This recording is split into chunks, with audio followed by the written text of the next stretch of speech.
بسم اللہ الرحمن الرحیم رب اشرح لی صدری ویسر لی امری واحلل عقدۃ من لسانی یفقہوا قولی۔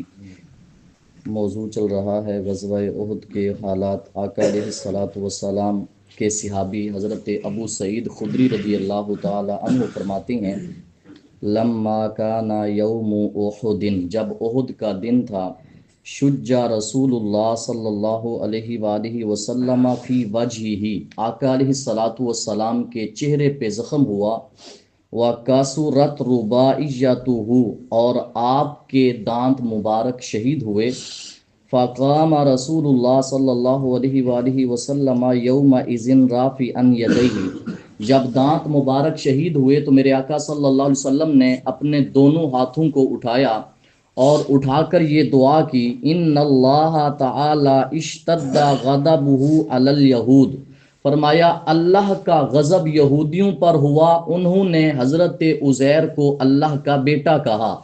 فرمایا واشتد غضبہ علی النصارى، اللہ کا غضب عیسائیوں پر ہوا، انہوں نے حضرت عیسیٰ کو رب کا بیٹا کہا۔ لیکن وَإِنَّ اللَّهَ اشْتَدَّ غَضَبُهُ عَلَى مَنْ أَرَاكَ دَمِي وَآذَانِي فِي عِطْرَتِي، فرمایا اللہ کا غضب اس قوم پر بھی ہے جس قوم نے میرا خون بہایا اور مجھے اذیت دی میری اولاد کے بارے میں۔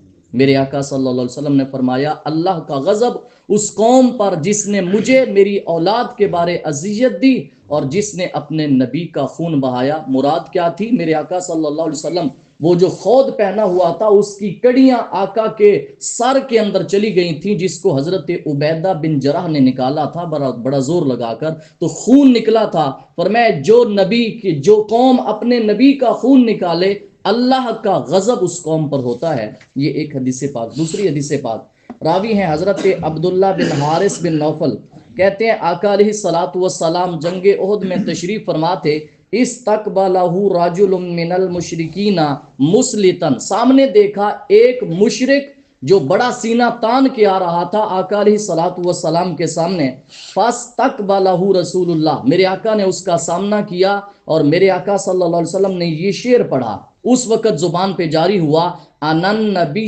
لا کذب انا ابن عبد المطلب، یہ میرے آقا صلی اللہ علیہ وسلم نے فرمایا میں ایسا نبی ہوں کہ جس کی تکذیب ازل سے ابد تک ہوتی، جس کی تصدیق ہوتی آئی ہے۔ فرمایا کیوں؟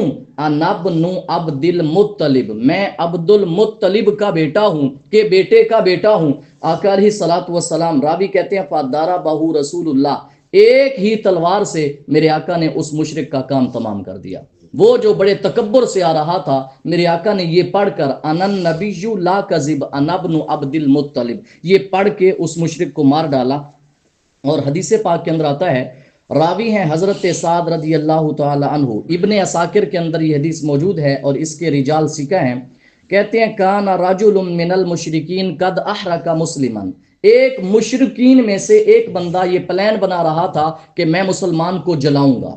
میرے آقا صلی اللہ علیہ وسلم نے دیکھا اور میرے آقا صلی اللہ علیہ وسلم نے فرمایا ارمی فداکا ابی و امی، یہ حضرت سعد کو فضیلت حاصل ہے۔ میرے آقا نے فرمایا مجھ پہ تمام کے والدین قربان اور میرے ماں باپ اے سعد تجھ پہ قربان، اس مشرک کا کام تمام کر دے۔